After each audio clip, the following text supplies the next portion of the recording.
Thank you, Dr. Liao, for the introduction, and a very good afternoon to members of the audience. The previous speaker has actually introduced the commonalities between diabetes and periodontal disease. And what we are trying to do in the next few minutes is to introduce the pilot study, initiation of medical and dental coordinated care to diabetes patients and periodontal disease in primary care.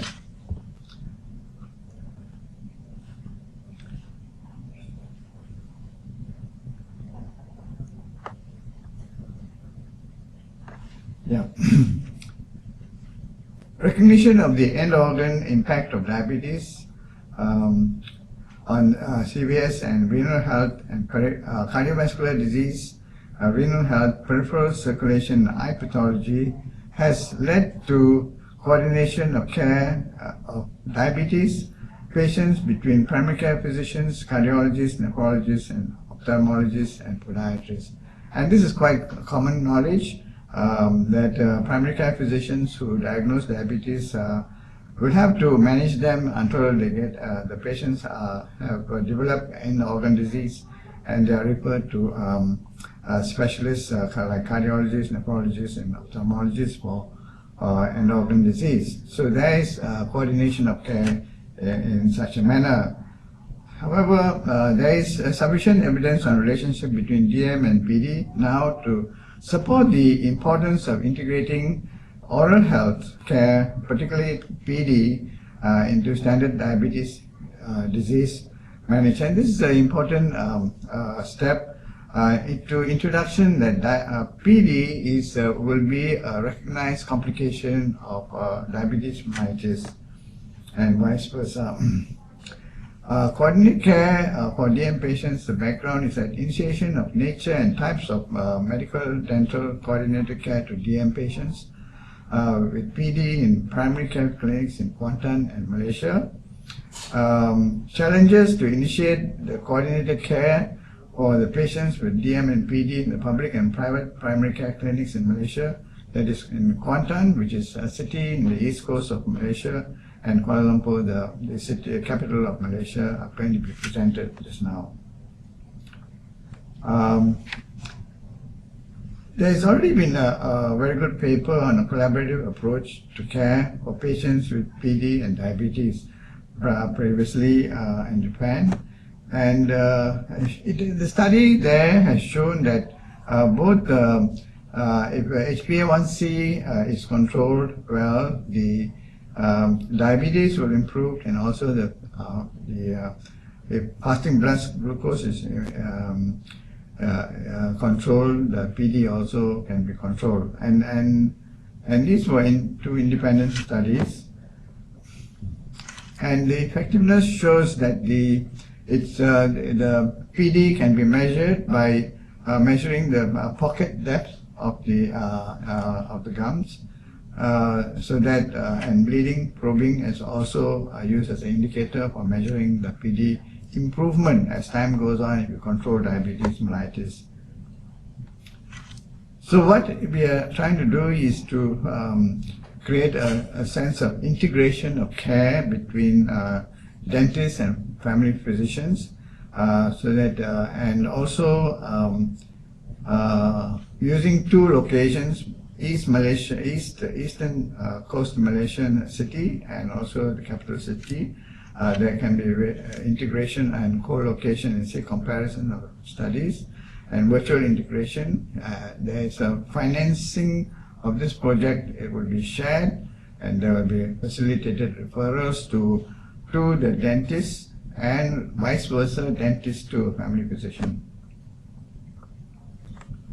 Now,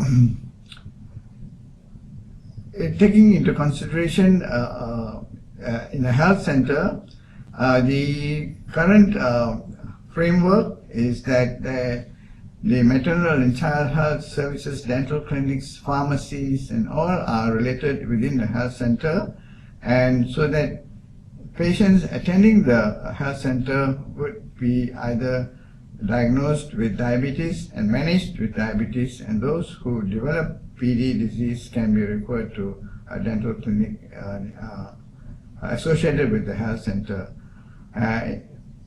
And this is what we are trying to propose, that because of the proximity of the dental facility with the health center will facilitate the patients and compliance to attend the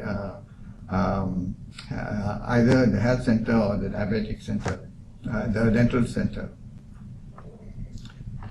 Similarly, in the public primary care clinic in the government center, similar assistance can be associated with the health center with the various specialties that need to be coordinated there. And the nature of the medical dental coordinated care, where there will be information exchange within the system, there will be information medical record system which we passed on to each other. The dental clinic pass on to the health center for the primary care diabetes control, and the primary care diabetes control will be health information will be sent to the dental center for follow-up and continuity of care. And the various sectors can be seen how we are proposing to pass on the information from one place to another. And here we see the again what is going to be proposed is the clinical data of the diabetes mellitus and periodontal disease, the test results of diabetes mellitus and periodontal disease, and treatment plan for the diabetes mellitus and periodontal disease will be obtained. The data will be obtained by this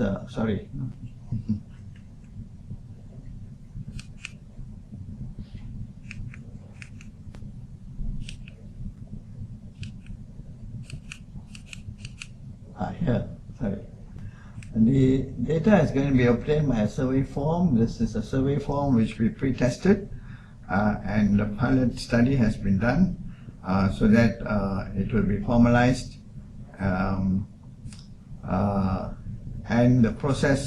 various processes of the research will be ongoing from now on. The challenges which are actually facing the research, our research team, are quite considerable.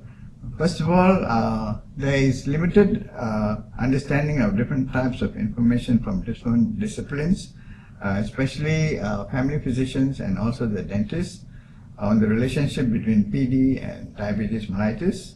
The other challenges include providers' resistance to following coordinated care processes, and this will require much publicity and advertisement and education, further education into compliance to referral and coordinated care.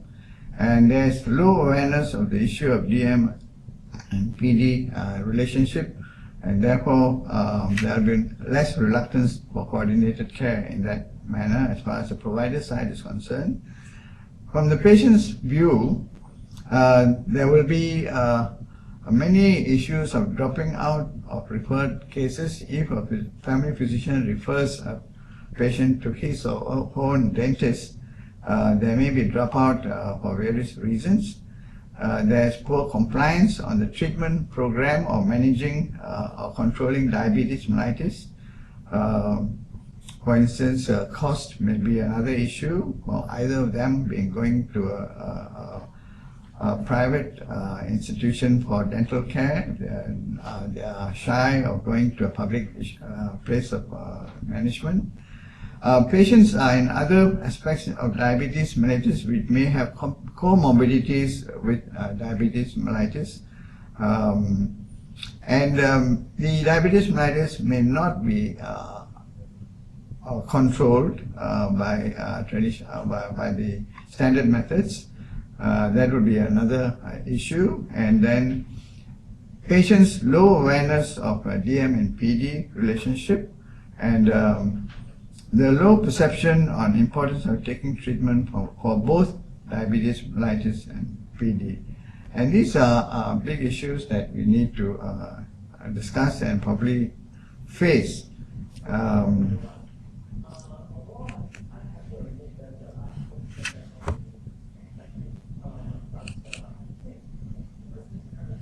We've seen it.